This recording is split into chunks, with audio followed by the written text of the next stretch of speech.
95% of our life is coming from the programs of life, how to live life that we get in the first 7 years of life. That's why poor people stay poor and rich people stay rich.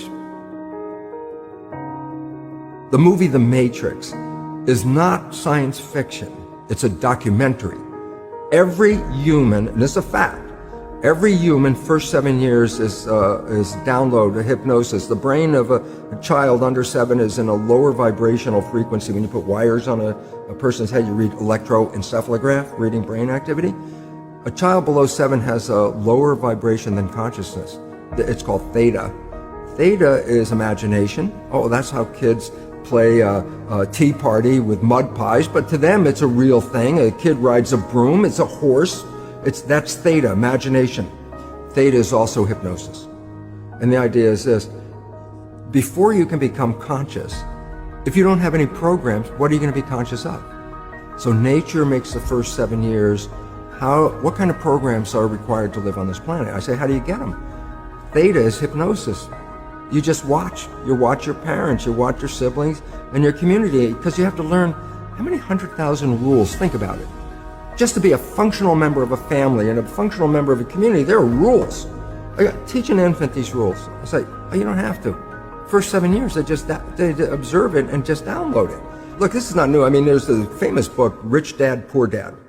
And basically said you come from a poor family and you could struggle your whole life and try to get rich, but you're not going to make it. And if you come from a rich family, you could be stupid your whole life and make it. Not because it was thinking, but it was unconscious behavior that was downloaded from rich families into kids, which is unconscious. So they're making the right moves unconsciously. If they engage their conscious mind, then they look stupid, but it's unconscious. And that's the same thing with poor people. Poor people have beliefs from the family.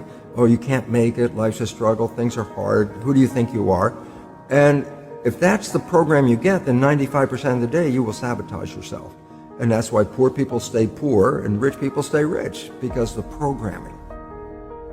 95% of our life, this is a fact, comes from those programs in the subconscious.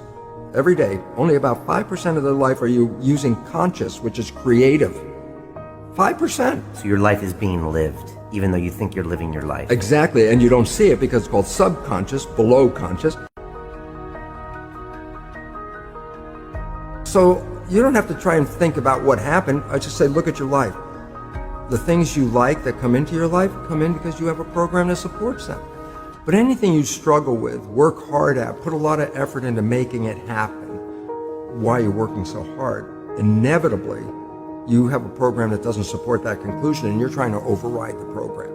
So you don't need to do a lot of shrink and psychology stuff. You just look at your life and say, where am I struggling? Because wherever you're struggling, inevitably it's a program in your subconscious that does not support that destination you've been looking for. The conscious mind is creative and can learn in any number of ways. Read a self-help book, go to a lecture, listen to this program, and conscious mind's going to get some awareness. And I go, yeah, but subconscious mind doesn't learn that way. I go, right, it doesn't. Subconscious mind learns in two fundamental ways naturally. Hypnosis, which is the first 7 years. And after age 7, how do you put new programs in? Repetition, practice. You want to drive a car, you didn't learn how by just getting in the seat and put the key in. You had to practice driving the car. You want to learn the alphabet. How many times did you go from A to Z? Try to go to A to Z before you can complete it. And once you completed it, you didn't have to go back and do it again. So 2 phases. You want to train the subconscious mind? Hypnosis, repetition. I like the last one because there's a new phrase that's bandied about called fake it till you make it. Meaning, if you're not a happy person, I say, you want to be a happy person? Then repeat all the time, I'm happy, I'm happy. I say, well, you don't look happy or anything. I say, no, who am I talking to? By repetition, I'm talking to subconscious. If subconscious gets, I am happy, and 95% of your life comes from that subconscious, there will be a point once the subconscious got, I am happy, you don't have to say it again. Okay. It'll be automatic. And that's why we see people do affirmations and gratitude journals and stuff, because if you do that daily... It's repetitive. That's the secret part. Putting a sticky note on the refrigerator is more like a suggestion, but it's not a repetition. So it doesn't work very well. But you have to do, repetition is a habit. It's making habit. So you got to do something religiously in the sense of repeating it to make it work.